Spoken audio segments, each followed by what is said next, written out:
love, oh yes, my Lord, because there's something about the Spirit of Jesus that makes me... Bom dia a todos os irmãos, a todos os que estão assistindo ao vivo, aqueles que futuramente possam assistir pela playlist, essa ótima ferramenta onde temos vários cursos à disposição dos irmãos, cursos sobre a palavra de Deus, sobre Jesus Cristo, sobre a vontade de Deus, a Bíblia, né? Então, esse curso da Igreja Bíblica são 15 lições, nós vimos, estão à disposição lá as 14 lições na playlist, e hoje vamos para a última lição, que é a restauração da Igreja Bíblica. Nós vimos nesse curso que a Bíblia deve ser a nossa única ferramenta, autoridade para estudo da Igreja de Cristo. Pois na Bíblia que está a vontade de Deus, na Bíblia que está a palavra de Deus. A Igreja de Cristo nos tempos do Novo Testamento seguia a palavra de Deus como sua única autoridade, ou seja, os apóstolos e profetas da palavra de Deus, inspirados pelo Espírito Santo de Deus, estavam ensinando a vontade do Pai, lá no primeiro século, e registrando esses ensinos através de cartas. Esse ensinamento dos apóstolos, conhecido como a sã doutrina, começou a ocorrer após o surgimento da igreja. E esses ensinamentos foram registrados e se encontram hoje à disposição de toda a humanidade no Novo Testamento, a Bíblia. Graças a Deus, nós temos hoje a Bíblia à disposição para hoje sabermos a vontade de Deus. Temos fé que aquilo que está ali foi obra escrita por servos de Deus, inspirados pelo Espírito Santo. Vimos nos estudos o quadro da igreja como uma realidade estabelecida e organizada no primeiro século. Durante o curso, nós vimos como foi a organização da igreja de Cristo, que ele comprou com seu próprio sangue. As igrejas locais, congregações, como conhecemos hoje, eram fiéis, seguiam cuidadosamente os ensinamentos de Cristo, transmitidos pelos apóstolos e dos profetas da palavra de Deus, inspirados pelo Espírito Santo de Deus. O que seria as congregações, igrejas locais? A igreja, nós vimos no curso, que são os membros do corpo de Cristo, seguidores de Cristo. Não são prédios físicos. Os prédios físicos são um mero local onde a igreja se reúne. E cada local onde se reúne são congregações, são grupos de irmãos fiéis. E no primeiro século nós tínhamos a igreja local em Roma, em Éfeso, em Colosso, e assim por diante, como nós temos hoje várias congregações em várias cidades, vários estados e países, e todas pertencentes à mesma igreja de Cristo, onde ele é o cabeça e a autoridade. Mas, infelizmente, nós vimos também que antes de encerrar o período do Novo Testamento, que foi de 33 depois de Cristo a 100 depois de Cristo, foi profetizado um afastamento e desvio da verdade, a apostasia. Cristo profetizou isso e os apóstolos também profetizaram que muitos iriam se afastar do caminho de Deus, do caminho de Cristo. Vejamos na Bíblia agora essas profecias sobre a apostasia. Lá em Mateus, em seu ministério pessoal, Jesus previu a apostasia. Ele disse: levantar-se-ão muitos falsos profetas, e enganarão a muitos. E nós temos isso levantado e nós temos isso até hoje. O Espírito Santo que inspirou Paulo a pregar e a falar e a escrever, profetizou esse desvio também lá em Atos capítulo 20, versículos 29 e 30. Paulo falando aos apóstolos, aos presbíteros de Éfeso, né? Eu sei que depois da minha partida, entre vós penetrarão lobos vorazes, que não pouparão o rebanho, alertando os presbíteros que têm a missão de cuidar do seu rebanho da igreja, né? A missão funcional. E que dentre vós mesmos, dentro da igreja mesmo, se levantarão homens falando coisas pervertidas para arrastar os discípulos atrás deles, ou seja, desviando da sã doutrina pregada pelos apóstolos e os profetas da palavra, inspirados pelo Espírito Santo. Paulo também disse aos irmãos em Tessalônica, né? Não se deixe que ninguém os engane de modo algum. Antes daquele dia, antes da volta de Cristo, virá a apostasia, e veio. E então será revelado o homem do pecado, o filho da perdição. Paulo também alertou a Timóteo em sua primeira carta. O Espírito diz claramente que nos últimos tempos, alguns abandonarão a fé e seguirão espíritos enganadores e doutrinas de demônios. E nós temos bastante isso, infelizmente, no mundo afora. Existem outras passagens bíblicas que também contêm essas afirmações sobre a apostasia. desvio do caminho. Então, nós vimos, nessas poucas passagens que eu li, que a igreja iria entrar em luta aberta contra os falsos mestres. Paulo falou a respeito desses falsos mestres. Lá aos Tessalonicenses, novamente, né? A verdade é que o mistério da iniquidade já está em ação, restando apenas que seja afastado aquele que agora o detém. João também falou a respeito desses falsos mestres na sua segunda carta. De fato, muitos enganadores têm saído pelo mundo, os quais não confessam que Jesus Cristo veio em corpo. Tal é o enganador e o anticristo. Aqui está falando dos gnósticos que não acreditavam que Jesus Cristo havia vindo ao mundo em carne, em corpo, somente em espírito.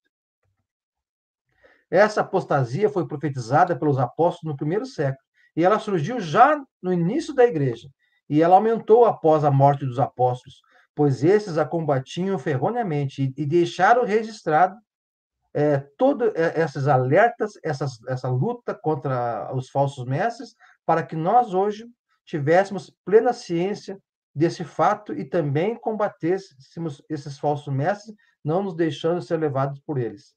Por isso, da importância de ficar somente no que a Bíblia diz. Hoje, o afastamento da verdade bíblica é bem acentuado no mundo, conforme Jesus já havia previsto. Vejamos, então, a apostasia entrando na igreja, alguns tópicos disso. Uma das primeiras inovações introduzidas na igreja foi a modificação gradual da sua organização. Nós vimos durante o curso como é que era organizada a igreja bíblica de Jesus Cristo, que ele comprou com o seu próprio sangue. E vamos relembrar hoje. Lembre-se de que as congregações da igreja de Cristo, narrado no livro de Atos, tinha cada uma vários presbíteros, e todos eles ocupavam posições iguais. Não existia o fato de uma congregação só ter um só presbítero. Era necessário 2 ou mais. E eles tinham posição iguais com todos os demais membros. Todos eram servos de Deus, serviam aos irmãos uns aos outros. Não era cargo, era função. A função dele era ajudar os irmãos no caminho, no rebanho, até a vinda de Cristo. Em Atos, Paulo e Barnabé, depois da primeira viagem missionária, né, deles, eles voltaram pelos lugares onde eles haviam passado e designaram-lhes em cada igreja local presbíteros no plural, em cada igreja. Tendo orado e jejuado, eles os encomendaram ao Senhor, em que haviam confiado. Então, aqui nós vemos, mais uma vez, na Bíblia, que a igreja de Cristo tinha presbíteros no plural, mais de um. Esses presbíteros eram chamados também de bispos, e só exerciam suas funções na igreja local, na sua congregação, onde prestavam os seus serviços funcionais de serviço aos irmãos. Eles não tinham, esse serviço não era prestado por eles em outras congregações, era somente na sua congregação, pois elas eram independentes entre as congregações, mas todas subordinadas a uma única autoridade, Jesus Cristo. É a autoridade da sua igreja que comprou com seu próprio sangue. Cristo era a única autoridade. Lá em Tito, Paulo escrevendo a Tito, capítulo 1, versículos 5 a 7, Paulo falando a razão de ter deixado Tito em Creta. Foi para que ele colocasse em ordem o que ainda faltava e também constituísse presbíteros em cada cidade, em cada igreja local, como eu instruí. É preciso que o presbítero ainda falou para Tito as qualificações que ele deveria observar para que cada presbítero tivesse. Todos deveriam ser irrepreensíveis, marido de uma só mulher e tenham filhos crentes. Ou seja, o presbítero tem que ser casado com uma só mulher e ter filhos no plural, mais de um, crentes, que não sejam acusados de libertinagens ou de insubmissão. Por serem encarregados da obra de Deus, é necessário que o bispo seja irrepreensível, não orgulhoso, não briguento, não apegado ao vinho, não violento, nem ávido por lucro desonesto.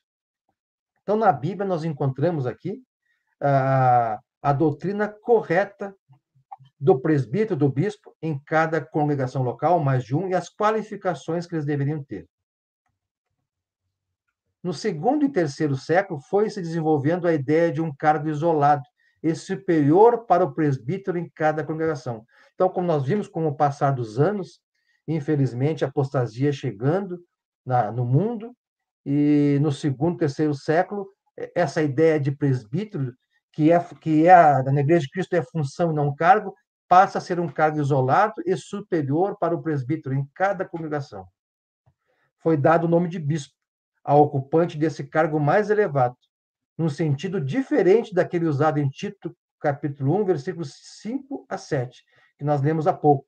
E também tem, na primeira carta de Paulo a Timóteo, orientações também das qualificações do presbíteros, como deve ser observado, onde Paulo também falou a Timóteo para organizar em Éfeso. Então, nós vemos aqui o homem saindo da Bíblia, modificando o que está contido na Bíblia, colocando as suas ideias pessoais, modificações, totalmente contrárias à vontade de Deus, pois a autoridade é Jesus Cristo, ele deixou escrito o que ele quer da igreja dele. E nós não temos nem que contestar, somente obedecer.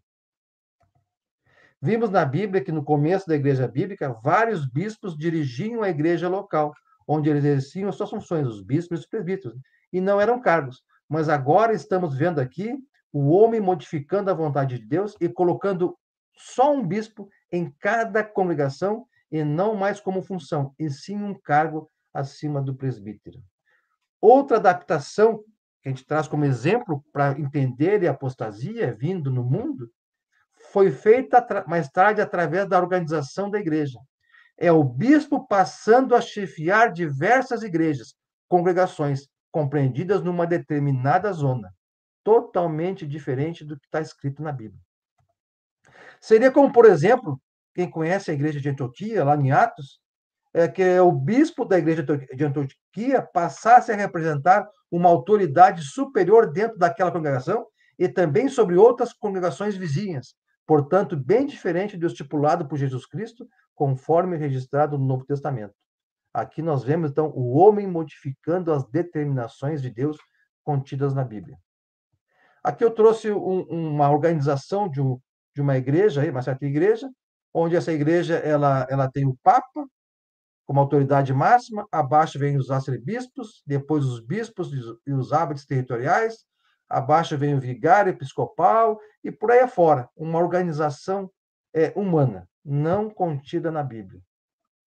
A organização da Igreja de Cristo, que Jesus Cristo prometeu edificar lá no Evangelho, e depois edificou lá no livro de Atos, capítulo 2, o surgimento da Igreja Bíblica, onde Cristo é a única autoridade, comprou a sua igreja com o seu próprio sangue, ele disse: Jesus Cristo é o cabeça da sua igreja, é o cabeça do seu corpo, que é a sua igreja. Colossenses 1,18 fala isso.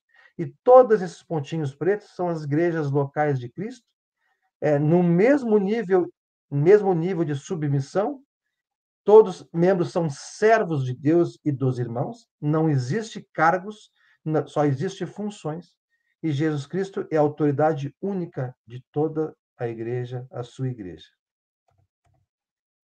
Vejamos agora a apostasia sobre sacerdotes. Encontramos no Novo Testamento que todos os cristãos são sacerdotes, são representantes de Deus. Pedro escreveu: vocês também estão sendo utilizados como pedras vivas na edificação de uma casa espiritual, para serem sacerdócio santo, oferecendo sacrifícios espirituais aceitáveis a Deus por meio de Jesus Cristo. A igreja de Cristo não é uma construção física, são os membros do corpo de Cristo que são a igreja de Cristo. Nós somos como se fôssemos pedras, nós somos pedras vivas, como se fosse uma pedra de uma edificação física. Mas a nossa igreja é espiritual. Nós somos sacerdócio santo. Pedro ainda falando, escrevendo: vocês, porém, são geração eleita, sacerdócio real, nação santa, povo exclusivo de Deus, para anunciar as grandezas daquele que os chamou das trevas para a sua maravilhosa luz.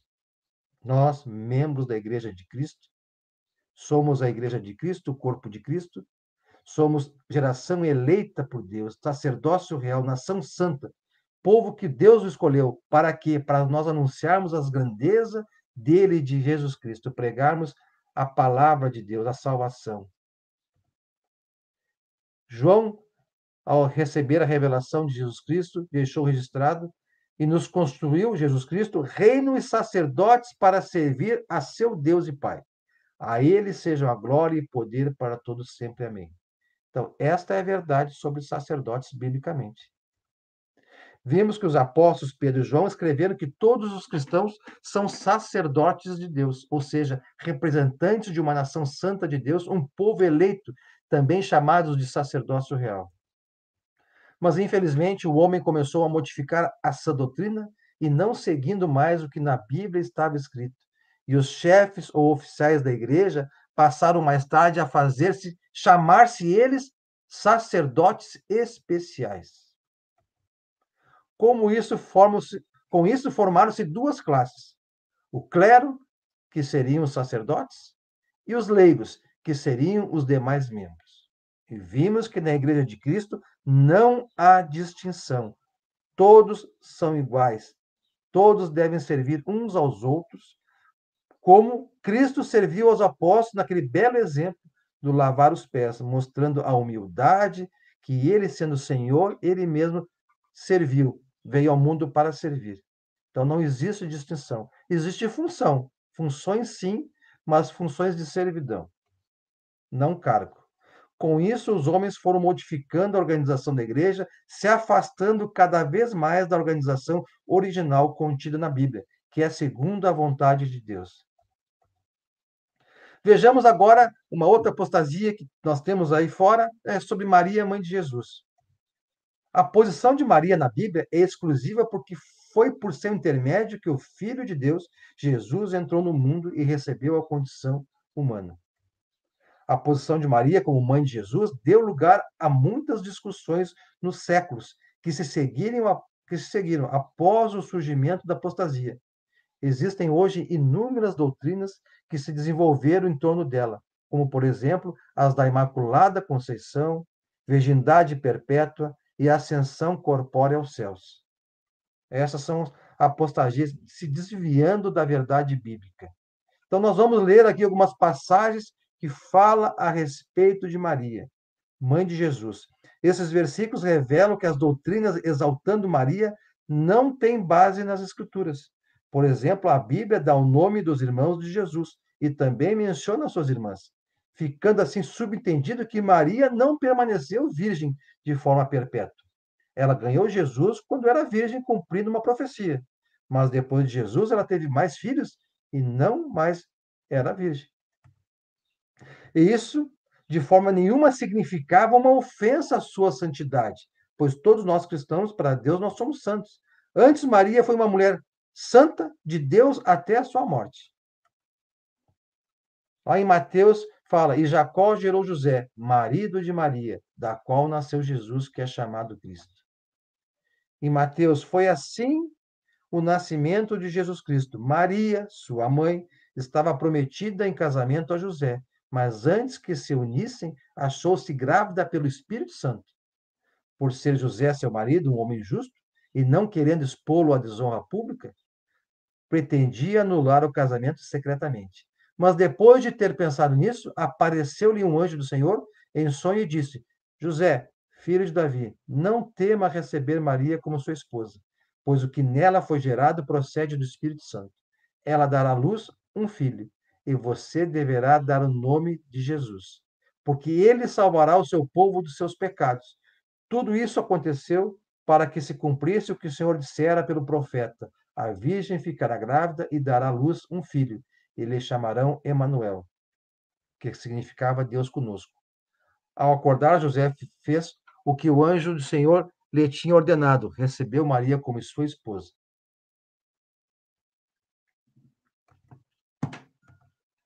Outra passagem falava ainda Jesus à multidão, quando sua mãe e seus irmãos chegaram do lado de fora, sua mãe e seus irmãos de sangue, querendo falar com ele, com o Filho de Deus, Jesus. Alguém lhe disse: tua mãe e teus irmãos estão lá fora e querem falar contigo.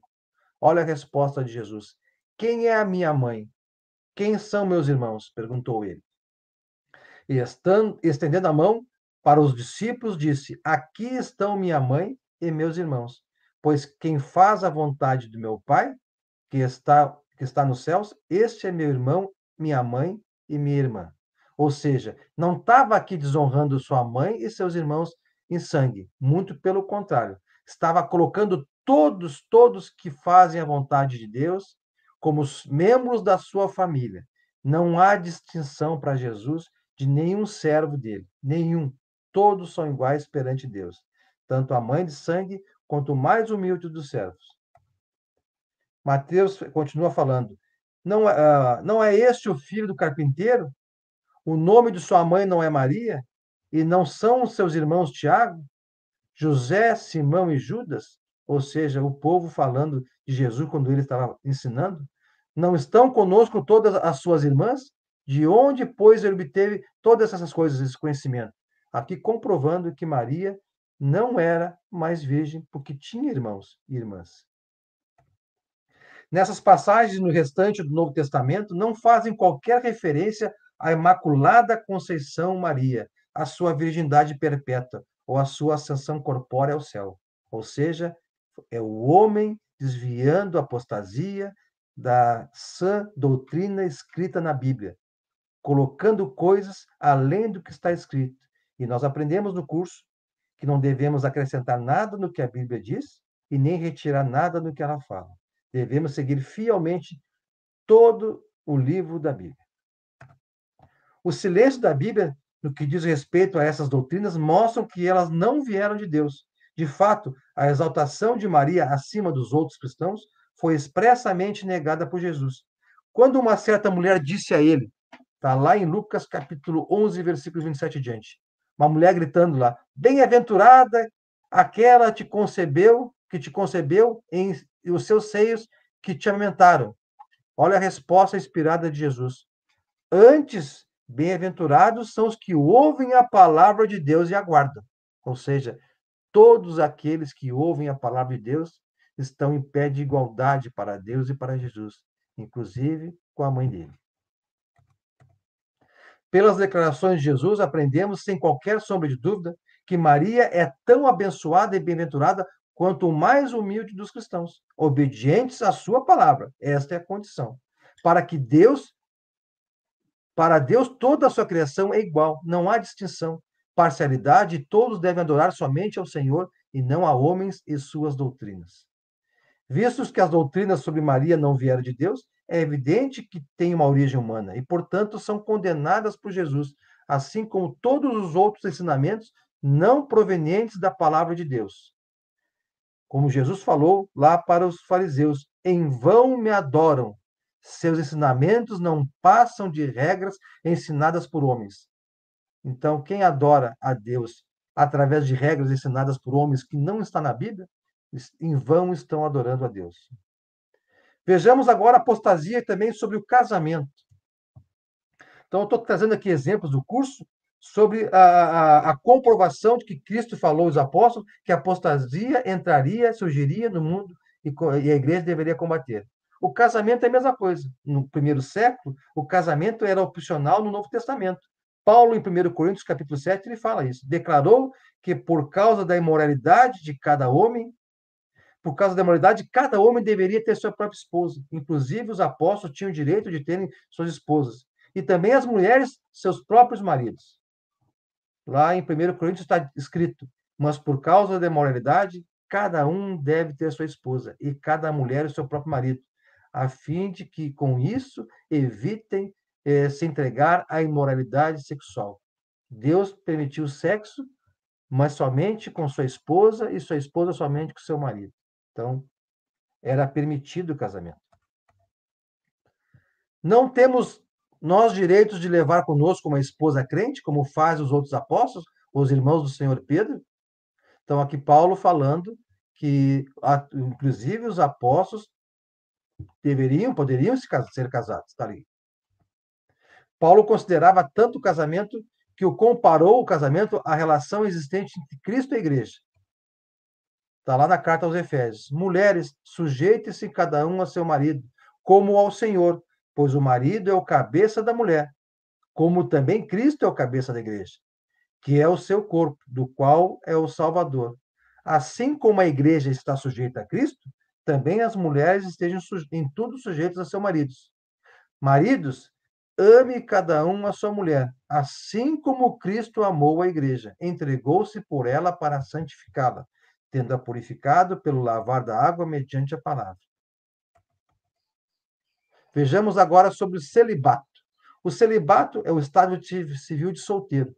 Foi recomendado depois do primeiro século. E nós vimos sobre o casamento, mas continuava ainda opcional. Com o passar do tempo, uma pressão cada vez maior foi exercida para forçar o clero a uma vida celibatária, de opcional passando a ser obrigatório. O casamento dos sacerdotes foi finalmente proibido. Olha a doutrina dos homens aqui entrando, mudando a palavra de Deus. E os homens afirmaram ser esta uma ordem revestida de autoridade eclesiástica universal. Não está na Bíblia, pelo menos no Ocidente. As Escrituras nos falam o contrário. Paulo dissera lá na carta a Timóteo que o bispo e o presbítero devem ser marido de uma só esposa. Então, o bispo e o presbítero têm que ser casados. A igreja já está desviada, a igreja já desviada chegou ao ponto de afirmar que o bispo não pode ter esposa alguma. Dessa forma, a profecia de Paulo em 1 Timóteo 4:1 a 5 cumpriu-se. Vejamos essa profecia. O Espírito diz claramente que nos últimos tempos alguns abandonarão a fé e seguirão espíritos enganadores e doutrinas de demônios. Tais ensinamentos vêm de homens hipócritas e mentirosos, que têm a consciência cauterizada e proíbem o casamento e o consumo de alimentos que Deus criou para serem recebidos com ações de graças, pelos que creem e conhecem a verdade. Pois tudo o que Deus criou é bom e nada deve ser rejeitado, se for recebido com ação de graças, pois é santificado pela palavra de Deus e pela oração. Então, mais uma comprovação da apostasia chegando no mundo, desviando o homem da verdade, da sã doutrina. Por volta do ano 606 d.C., a igreja desviada se afastara por completo da doutrina original bíblica, deixando de ser a igreja de Cristo fundada lá em Atos 2. Vejamos os esforços para reformar a igreja bíblica desviada. A história mostra que diferentes grupos tentaram reformar a igreja desviada através dos anos. Lá por volta de 1500 d.C., aproximadamente, o mundo estava exigindo uma reforma religiosa. Homens como Martinho Lutero, John Knox, Ulrich Zwingli e João Calvino, quase que simultaneamente em várias partes da Europa, se projetaram no cenário do pensamento religioso, tentando reformar a igreja que se desviou de sua sã doutrina. Olha os reformadores aqui: o Lutero na Alemanha, o luterismo, reforma luterana; Calvino em Genebra e Zwingli em Zurique, o calvinismo, movimento reformado; o Menon Simons em Zurique, a reforma radical; Henrique VIII na Inglaterra, o anglicanismo, reforma anglicânica. Após a morte desses reformadores, seus seguidores deixaram de continuar a reforma da igreja. A consequência foi que, ao invés de conseguir a unidade da igreja, conseguiram a divisão da igreja. Ou seja, várias igrejas denominacionais foram fundadas devido a esse fato. Vejamos a evolução dos fatos.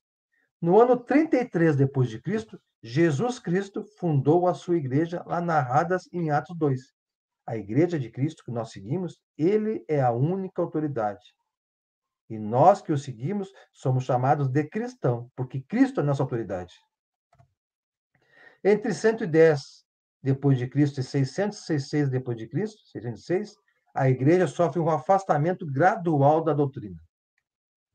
Em 606 surge a Igreja Católica Romana, com a oficialização do Papa como autoridade. E nossa autoridade, a nossa, que somos membros da Igreja de Cristo, do corpo de Cristo, é Cristo. Por volta de 1500 depois de Cristo, surge a reforma e o surgimento das denominações. Essa reforma que falamos há pouco. Em 1530, surge a Igreja Luterana. Em 1536, surge a Igreja Presbiteriana. Em 1536, surge a Anglicana. Em 1550, surge a Igreja Batista. Em 1738, surge a Igreja Metodista. Em 1830, surge os Mormons. Em 1844, surge a Igreja Adventista do Sétimo Dia. Em 1884, surge a Igreja Testemunha de Jeová. Em 1885, surge a Igreja Movimento Pentecostal. E desde então, desde esse ano último que eu citei aí, mais igrejas denominacionais têm surgido, com seus fundadores humanos, diferente da igreja bíblica, onde Jesus Cristo é o fundador da sua igreja, sendo ele a única autoridade. Os membros do corpo de Cristo, da igreja de Cristo, os cristãos, são chamados de cristãos. Não somos luteranos, presbiterianos, anglicanos, batistas, metodistas, mormons, adventistas, testemunhos de Jeová e assim por diante. Nós somos cristãos integrantes da Igreja de Cristo, fundada lá em Atos 2. Está registrada no Novo Testamento, na Bíblia Sagrada, do qual devemos ler, estudar e seguir fielmente. Não deixarmos nos envolver por doutrinas humanas. Podemos hoje restaurar a igreja do primeiro século, aquela igreja que Cristo edificou? Restaurar a igreja. Seria ótimo se houvesse apenas uma igreja. Cristo pregou isso, Paulo pregou isso, a unificação do seu corpo, como existia no primeiro século, ou seja, a igreja fundada por Jesus Cristo, com a unidade entre os seus membros, seguindo a Jesus Cristo e não a homens, única autoridade da igreja, ensinando somente a sã doutrina dos apóstolos, que hoje está registrada no Novo Testamento. Foi escrito por servos, inspirado por Deus, pelo Espírito Santo de Deus, registrando a nova aliança que Deus fez com toda a humanidade. No Velho Testamento, nós temos a velha aliança que Deus fez somente com o povo de Israel. E desde o Velho Testamento já estava anunciando, profetizando a vinda da igreja, do Messias e da nova aliança. Lá em Jeremias fala sobre a nova aliança, que foi feita com toda a humanidade e registrada no coração dos seus membros. Graças a Deus e a promessa de Cristo que sua igreja jamais seria destruída. Graças a Deus que homens se mantiveram fiéis à igreja do primeiro século e vem pregando a palavra de Deus nos dias atuais e por toda a parte do mundo, com a pregação de apenas o que está contido na Bíblia. Tem causado no mundo várias pessoas abandonando doutrinas humanas e examinando a Bíblia a fim de aprender qual é a vontade de Deus. Esses homens abandonaram a ideia de divisões, denominações humanas e dedicam-se agora à restauração da igreja original, exatamente como foi edificada por Jesus, ou seja, tendo como credo apenas a palavra de Deus. João falou na sua segunda carta: se alguém chegar a vocês e não trouxer esse ensino, qual ensino hoje? A Bíblia? Não o recebam em casa, nem o saúdem, pois quem o saúda torna-se participante das suas obras malignas. João, na época, estava falando para os irmãos para não receber os gnósticos, que desviavam essa doutrina de Deus. E hoje nós temos registrada essa doutrina aqui na Bíblia. Então, se alguém falar algo diferente da Bíblia, devemos combater, devemos ficar somente nessa doutrina. Como é possível restaurar a igreja de Cristo? Em Lucas, capítulo 8, versículos 4 a 15, Jesus conta a parábola do semeador, que semeava sementes em vários tipos de solo. Alguns tipos de solo eram produtivos e outros tipos eram improdutivos. Jesus explicou a parábola dizendo: a semente é a palavra de Deus. Aqui está o segredo para nós voltarmos a sermos membros da Igreja de Cristo, restaurarmos a Igreja de Cristo no mundo de hoje. A semente é a palavra de Deus. Quando nós plantamos ela num coração perverso, o resultado é pouco ou nenhum. Mas quando plantada a palavra de Deus, a Bíblia, num coração bom e sincero, cresce e a colheita é farta.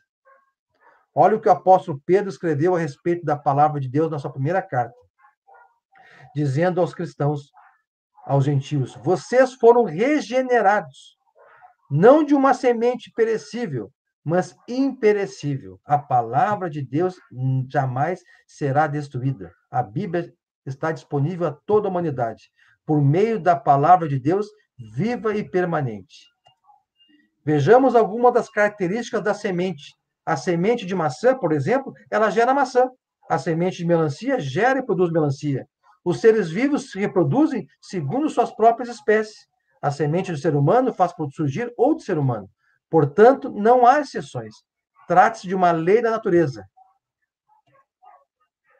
Outra qualidade da semente é continuar produzindo, reproduzindo-se de acordo com a sua própria espécie, por mais que o tempo passe.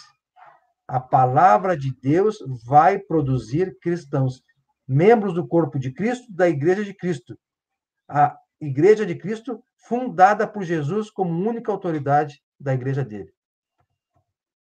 No primeiro século, a palavra de Deus produziu cristãos.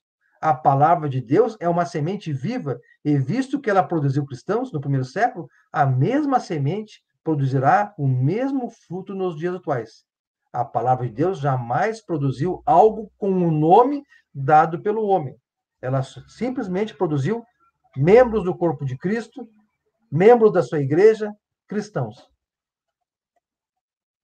Lá em Atos 11, 26, e quando Barnabé foi atrás de Saulo, atrás de Paulo, lá em Tarso, e quando encontrou, trouxe ele para Antioquia. Assim, durante um ano inteiro, Barnabé e Saulo se reuniram com a igreja em Antioquia, com a congregação local, e ensinaram a muitos. Em Antioquia, os discípulos foram pela primeira vez chamados de cristãos. Os cristãos reunidos em congregações locais eram chamados Igreja de Cristo, conforme nós vemos lá em Romanos 16, versículo 16, capítulo 16. Paulo finalizando a carta dizendo: saúdem uns aos outros com um beijo santo. Todas as igrejas de Cristo enviam-lhe saudações. Cristo é a autoridade da sua igreja, a qual servimos. A palavra de Deus produziu, então, um corpo não sectário, sem divisões. A aceitação de qualquer outra autoridade além da Bíblia, aceitar manuais religiosos, credos diferentes, concílios, profetas, etc., produz igrejas e nomes sectários. Ao obedecermos a mesma palavra, seguida pela igreja do primeiro século, que hoje está registrada na Bíblia, as pessoas religiosas de hoje podem conseguir a mesma unidade que existia naquela igreja, que é a Igreja de Cristo. A mesma doutrina, o mesmo amor, o mesmo nome, as mesmas exigências para ingresso, a mesma organização e o mesmo tipo de culto. Conclusão dessa lição de hoje, irmãos. A última lição do curso A Igreja Bíblica. A restauração da sua igreja, da Igreja Bíblica lá do livro de Atos, para o mundo de hoje. Hoje estamos em um ponto privilegiado da história, pois nós hoje podemos conhecer essa doutrina através da leitura e do estudo no Novo Testamento e podemos confirmar as previsões da apostasia que aconteceriam na Igreja de Cristo. E aconteceram e estão até hoje, cada vez mais. O movimento da reforma, embora tenha contribuído para a volta à Bíblia, pois antes de ela surgir, somente algumas pessoas, autoridades religiosas da época, não bíblicas, né, tinham acesso à Bíblia, não permitiam que outros lessem. Esse movimento ele trouxe a vontade de Deus que todos tivessem acesso à Bíblia, mas não conseguiu restaurar a simplicidade e a unidade da igreja do Novo Testamento. Na verdade, algumas das igrejas que surgiram no movimento da reforma estão atualmente seguindo um curso que, ao que tudo indica, as levará de volta à igreja desviada da sua doutrina bíblica, ao incluírem doutrinas e regras humanas na igreja. Hoje, podemos ser simplesmente cristãos, como eram os cristãos do primeiro século, membros da igreja de Cristo, como eram os irmãos lá, foi descrito lá no livro de Atos e Antioquia. A igreja pode ser restaurada exatamente como Cristo edificou, participando de um cristianismo sem seitas ou denominações religiosas. Podemos ser membros de uma igreja que não é nem a católica, nem a protestante, nem a judaica, e assim por diante. Devemos ser membros da igreja de Cristo, que ele comprou com seu próprio sangue. Também não é uma denominação que usa o nome de homens ou credo fora da Bíblia. Hoje podemos fazer parte da Igreja de Cristo, fundada por ele no dia de Pentecostes, conforme está descrito lá em Atos 2. Aqui nós temos um gráfico da Igreja de Cristo, fundada aqui no ano 33 depois de Cristo. Aí depois do concílio de Nicéia, ano 325, começou a haver desvios, surge a Igreja Católica, se divide em ortodoxa e católica romana, e surge a luterana, a presbiteriana, e surge várias outras. Todo esse povo aqui que se desviaram dessa doutrina bíblica, que passaram a seguir doutrinas humanas, eles têm que voltar à doutrina da Bíblia, somente seguir o que Cristo e Deus deixou registrado, sem pensamentos observações e mandamentos humanos. O objetivo de todo seguidor fiel de Jesus Cristo deve ser a restauração da igreja, voltando a ser como no primeiro século, seguindo a Bíblia, pois essa foi a igreja edificada por Jesus. Homens e mulheres de bom coração estão diariamente abandonando denominações religiosas para se dedicarem à restauração da igreja do nosso Senhor Jesus Cristo, ou seja, voltar a se congregar com irmãos, obedecendo à sã doutrina contida no Novo Testamento. Estudiosos da Bíblia em todo o mundo estão restaurando a igreja do Senhor, à medida que vão aprendendo e obedecendo à mensagem de Deus revelada no Novo Testamento. Há muitas pessoas em várias partes do mundo que, sem a ajuda de um pregador, já começaram o movimento de restauração nas cidades onde moram. Você também pode participar do movimento de voltar a ler, estudar e praticar só o que contém na Bíblia, aceitando ela como o único guia de assuntos religiosos. A Bíblia é a palavra de Deus, é o credo da Igreja de Cristo.